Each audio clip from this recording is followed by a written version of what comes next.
Welcome all. इस video में Nifty bank Nifty दोनों का एनालिसिस देख लेते हैं कि कल कैसे हम ट्रेड प्लान कर सकते हैं और कौन सी ऐसी इंपॉर्टेंट लेवल्स होगी जहां हमें ट्रेड्स मिल सकते हैं, कौन से ऐसे सेटअप होंगे अगर कल बनते हैं तो वहां पे हमें अच्छी खासी एक एंट्री मिल सकती है।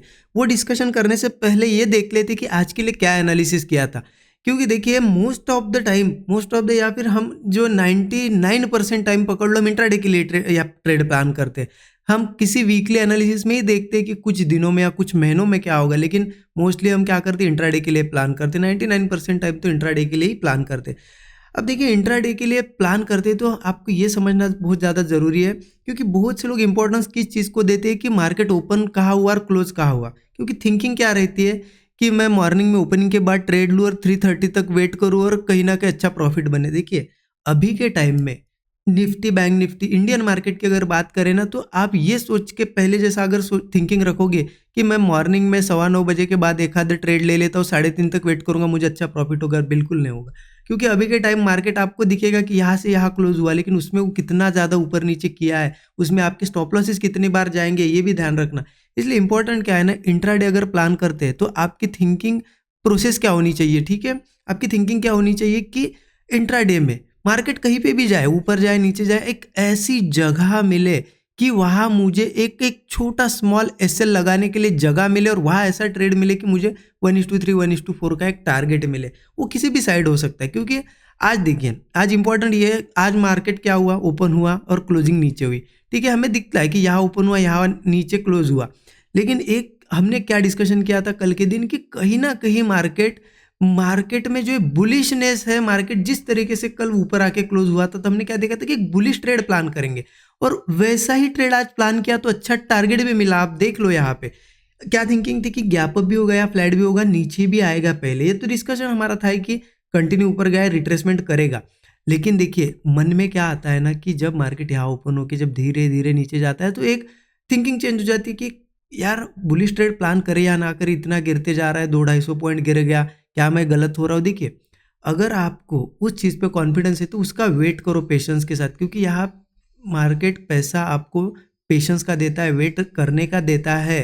क्योंकि आप कहीं पे भी ट्रेड ले लोगे ना, कुछ फायदा नहीं है। आप वेट करोगे, पेशेंस रखोगे और सही जगह एंट्री लोगे तो उसका आपको बेनिफिट मिलेगा। देखिए कल के हिसाब से भी अगर देखा जाए, कल के हिसाब से भी हम चले आज, तो एक ही कैंडल ने यहाँ पे इतना बड़ा प्रॉफिट दिया, लेकिन उस कैंडल का वेट करना पड़ा यहाँ पे। देखिए मार्केट ओपन हुआ, ओपनिंग के बाद धीरे धीरे गिरने लगा। हमने क्या देखा था कि कहीं ना कहीं सेलिंग नहीं प्लान करेंगे, हम बाइंग के लिए रुकेंगे। हाँ 190 के नीचे हमने देखा था कि चलो 190 के नीचे कुछ बनता है तो देखेंगे, बट गया कैसे 190 के नीचे ये भी देखिए ना। 23 190 के नीचे गया तो हमारा यहाँ पे रूल्स क्या होते हैं कि चलो कोई सपोर्ट ब्रेक हो रहा है तो पहले उसके पहले ही बहुत टाइम स्पेंड कर चुका हो मार्केट, फिर ब्रेक करे तो हम एंट्री लेते, या फिर मार्केट ने फिर ब्रेक किया उसके बाद बहुत ज़्यादा टाइम स्पेंड किया और नया फ्रेश ब्रेकडाउन है तब एंट्री लेते। यहाँ तो ऐसा कुछ हुआ नहीं। क्या हुआ, मार्केट धीरे धीरे नीचे आया, ठीक है, एक सपोर्ट बनाया जो हमने डिस्कस भी किया था कल, नीचे आने दो, एक सपोर्ट बनने दो। और फिर मार्केट अगर उस सपोर्ट को नहीं ब्रेक करता है, उसके ऊपर ऊपर ही होल्ड करता है इस सपोर्ट के और कोई ब्रेकआउट देता है तो कॉल लेंगे। अगर उस हिसाब से भी आपने यहाँ पे कॉल लिया तो सिर्फ और सिर्फ 5 या 10 मिनट के अंदर ये 2 कैंडल बनी और 10 मिनट के अंदर कितना 200 प्लस पॉइंट का यहाँ पे टारगेट मिला। ठीक है, कितने 5 मिनट के अंदर, लेकिन उसके लिए आपको इतना टाइम 12 बजे तक रुकना पड़ा, राइट, तभी जाके ट्रेड मिला। तो इम्पॉर्टेंट क्या होता है ना, इंट्राडे में अगर ट्रेड कर रहे हैं तो एक मुंह काफ़ी होता है। ठीक है, आपको कोई ज़्यादा व्यू की ज़रूरत नहीं है कि मैं सही आऊँ, बस उसमें एक चीज़ आपकी सही आनी चाहिए कि आपको समझ में आना चाहिए। कभी कभी क्या होता है, हम देखते हैं कि हम सेलिंग करेंगे, उस हिसाब से ट्रेड बनता है। ठीक है, कभी कभी हम सेलिंग का सोचते हैं और मैं बाइंग का भी ट्रेड ले लेता हूँ, आपको बताता हूँ, भी स्टूडेंट ग्रुप में भी शेयर करता हूँ। क्यों होता है ऐसा, कभी कभी क्या होता है कि हमें पता है कि यहाँ से यहाँ गिरेगा मार्केट, लेकिन उससे पहले वो जिस तरीके से बिहेवियर दिखाता है तो उसे पता चल जाता है कि उसे एक बार कहीं ऊपर स्टॉप लॉसेस है, उनके स्टॉप लॉसेस खाने आना है और फिर नीचे जाना है, तो हम उस बाइंग में भी पैसा बना लेते हैं। और एक चीज़ ध्यान रखना, हमेशा इंट्राडे कर रहे हो तो हमेशा रिवर्सल ट्रेड में आपका फास्ट पैसा बनेगा, फास्ट, और आपको रिस्क रिवॉर्ड भी बड़े मिलेंगे, क्योंकि कंटिन्यूएशन में मार्केट बहुत स्लो जाता है। लेकिन ये देखिए आज मार्केट सेलिंग में था, ठीक है, नीचे आके ही क्लोज हुआ, लेकिन इसमें ये जो रिवर्सल आया है इसने कितना फास्ट दिया, 10 मिनट के अंदर, 5-10 मिनट के अंदर अंदर आपने यहाँ पे भी एंट्री ली ना, ये 5 मिनट के अंदर ये 200 पॉइंट की कैंडल बनी है। तो रिवर्सल ट्रेड हमेशा आपको प्रॉफिट ज़्यादा ही देंगे। देखिए कल के हिसाब से अगर देखा जाए ना, चले हो गया आप तो ये ट्रेड मिला होगा और अच्छा प्रॉफिट भी बना होगा। लेकिन मैं इसलिए एक्सप्लेन कर रहा हूँ क्योंकि लोगों की थिंकिंग क्या होती है ना कि मैं सोचूँ और वो सही भी आ जाए, ऐसा नहीं होगा। इंट्राडे अगर कर रहे हो ना, आपको अपॉर्चुनिटी यहाँ पे ढूंढनी है, छोटी स्कैल्पिंग की भी मिले ढूंढनी है। क्योंकि आप अगर सोचोगे कि मैं मॉर्निंग में ट्रेड लेके बैठ जाता हूँ तो पैसा नहीं बनेगा, अभी के मार्केट में तो नहीं बनेगा। मार्केट अभी का इतना ज़्यादा वोलेटाइल हो गया है कि इतना ईजी पैसा नहीं देता। इसमें आप अगर एक अच्छी अपॉर्चुनिटी ढूंढ पाते हो तभी प्रॉफिट बनेगा, ठीक है। आई होप मैं जो समझा रहा हूँ आपको समझ में आई होगी चीज़ें। अब इम्पोर्टेंट क्या है ना, कल कैसे ट्रेड प्लान करना है।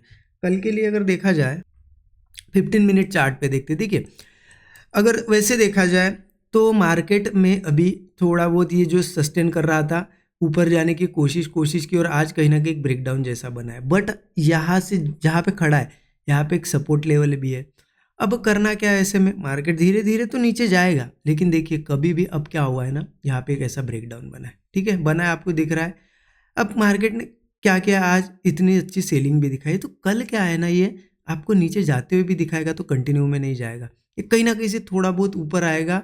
क्यों आएगा, यहाँ पे बहुत से लोग अब बहुत अच्छा सेटअप बना है, पुट लेके बैठे, कल ओपनिंग में भी लेंगे तो उनको निकालने एक बार आता है। तो यहाँ पे कल के लिए एक रिवर्सल ट्रेड अच्छा प्लान होगा। लेकिन कैसे करना है, देखिए मार्केट गैप अप भी हुआ या फ्लैट भी हुआ, थोड़ा यहाँ पे इस लेवल के आसपास है ना 23,000 या फिर 22,980 पकड़ लो, इसके आसपास एक सपोर्ट जोन है अच्छा, ठीक है। कल इसी के आसपास या फिर थोड़ा ऊपर भी ओपन होता है, यहाँ से नीचे आता है और वो जा नहीं पाता है, थोड़ा बहुत होल्ड करके एक हाथ ब्रेकआउट दिखाता है ना, तो कॉल हम लेंगे। देखिए ये बहुत बड़े टारगेट के लिए मत प्लान कीजिए, छोटी क्वांटिटी लीजिए। यहाँ पे स्टॉप लॉस 25-30 पॉइंट के आसपास का लगा के एक 1:3 का, मतलब आपका जितना स्टॉप लॉस है उसके 3 गुना, आपने मान लो 1,000 रुपये की रिस्क ली है, एग्जाम्पल ले रहा हूँ मैं, 3,000 का प्रॉफिट अगर दिख जाए निकल सकते हो। तो इस हिसाब से 1:3 प्लान कर सकते हो। क्योंकि क्या होगा ना, एक बार ये ऊपर आने की कोशिश करेगा, थोड़ा बहुत लोगों को लगेगा कि यार नहीं ऊपर जा रहा है, और फिर जाके ब्रेकडाउन देके गिर सकता है, ये पॉसिबिलिटी है। और थोड़ा गैप डाउन भी होता है ना, तो वही पॉसिबिलिटी है, गैप डाउन के बाद भी हो सकता है थोड़ा बहुत नीचे जाते हुए दिखाए। लेकिन मैं इस चीज़ का वेट करूंगा कि कोई सपोर्ट बने, होल्ड करे, थोड़ा एक क्विक मोमेंटम रिवर्सल कैच करने की कोशिश करूंगा, और उसके बाद वो होल्ड करके अगर ब्रेकडाउन देता है तब वो नीचे जा सकता है। तो ये मेरा प्लान रहेगा। कल गैप अप भी होता है तो ठीक है, और फ्लैट भी होता है तो नीचे भी ओपन होता है तो वही रहेगा थोड़ा बहुत। हाँ, अब मान लो नीचे ओपन हुआ, नीचे ओपन होकर सीधा सीधा रिवर्स गया, आपको नहीं एंट्री मिली बुलिश, तो फिर वेट करो, जब वो होल्ड वगैरह करके अगेन ब्रेकडाउन देगा ना तब पुट ले सकते हो। क्योंकि यहाँ पे थोड़ा है सपोर्ट 22,980 या फिर 23,000 पकड़ सकते हो आप लेवल, इसके आसपास है सपोर्ट। क्योंकि ये ब्रेक होता है ना तो सीधे 22,560 के आसपास सपोर्ट है, थोड़ा नीचे सपोर्ट है।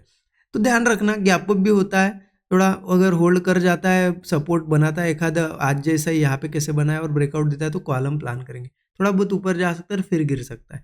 ये पॉसिबिलिटी मुझे लग रही है, क्योंकि देखिए कहीं ना कहीं स्ट्रक्चर के हिसाब से भी चलना पड़ता है। कभी कभी क्या होता है, मार्केट कंटिन्यू आता है और एक सपोर्ट ब्रेक करता है। अब मुझे बताइए, अगर वो 500 पॉइंट गिरते हुए आया और बहुत इंपॉर्टेंट सपोर्ट है और वो हो गया ब्रेक, तो क्या कल आप ब्रेक हुआ ये सोच के पुट ले सकते हो? नहीं ले सकते, क्योंकि इतना गिरते हुए आ रहा है। भले ही उसने सपोर्ट ब्रेक किया, लेकिन वो पहले रिवर्सल दिखाएगा। क्यों? क्योंकि ये सेलर भी प्रॉफिट बुक करेंगे, थोड़ा जहाँ जो नए लोग एंटर हुए उनको भी निकालने आएगा मार्केट, और फिर गिरेगा। वो भी आपको थिंकिंग सोचना है कि यार इतना ज़्यादा गिर चुका है, एक रिवर्सल मूव कैच करना है, बाउंस बैक, और फिर सेलिंग वाला मूव कैच करना है। तो ये थिंकिंग भी आपको यहाँ पे रखनी है, ठीक है। बैंक निफ्टी की अगर बात करें ना, तो देखिए बैंक निफ्टी भी 15 मिनट चार्ट पे चलते हैं। बैंक निफ्टी का भी थोड़ा बहुत सेम सिनेरियो, देखिए यहाँ पे क्या हुआ है, एक ब्रेकडाउन जैसा आज बना है।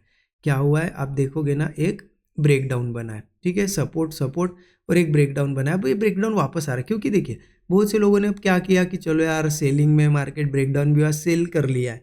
अब कल मार्केट वही करेगा, क्या करेगा कि चांसेस क्या है, फ्लैट ओपन हो, गैप अप हो, थोड़ा बहुत रिट्रेस करेगा, सपोर्ट बनाएगा, थोड़ा ऊपर जाने की कोशिश करेगा, हो सकता है यहाँ तक भी आए। क्यों? क्योंकि लोगों के अब यहाँ पे जिन्होंने पुट लिया यहाँ पे स्टॉप लॉसेस है, हो सकता है एक बार ये खाने और फिर तो हम उसमें भी क्या कर सकते हैं, अगर सपोर्ट कोई बनता है और ब्रेकआउट दिखता है तो स्टॉप लॉस वही 50-60 पॉइंट का लगा के एक 1:3 का एक बाउंस बैक कैच कर सकते हैं, ठीक है। गैप डाउन भी होता है तो ध्यान रखना, हो सकता है थोड़ा बहुत नीचे जाते हुए दिखा है, और फिर अगर सपोर्ट बनता है तो हम कॉल लेने की कोशिश करेंगे। हाँ, अगर गैप डाउन हुआ और सीधे सीधे रिवर्स आने लगा, कभी कभी क्या होगा, गैप डाउन होगा मान लो, ठीक है, कभी कभी मार्केट कैसा करता है, गैप डाउन होता है सीधे सीधे ऊपर आने लगता है, तो आप कॉल में नहीं बैठ पाए, राइट, कॉल में नहीं बैठ पाए, तो उसके बाद होल्ड वगैरह करके जब ये वापस वीकनेस दिखाने लगेगा तब पुट लेना।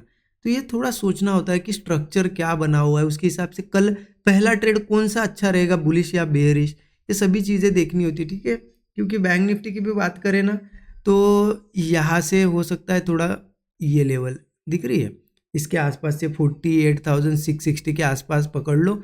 यहाँ से थोड़ा एक रिवर्सल दिखा सकता है, क्योंकि ब्रेकडाउन पे लोग बैठे हुए हैं पुट में, उनको निकालने आ सकता है।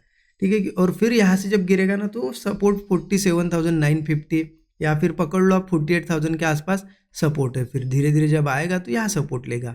तो यहाँ पे कुछ अगर बनता है, मान लो गैप डाउन वगैरह हुआ और 47,950 के आसपास कुछ बनता है, तब कॉल हम ले सकते हैं, क्योंकि कंटिन्यू गिरते हुए आया तो कंटिन्यू नहीं जाएगा, एक बाउंस बैक दिखाएगा, उसमें निकल जाएंगे। हमें क्या है ना कि हमें एक ऐसी जगह मिले कि जहाँ पे एक छोटा स्टॉप लॉस बैठे, एंट्री मिले फटाक से 1:3 वगैरह मिले 5-10 मिनट में, बस हम एग्जिट कर ले।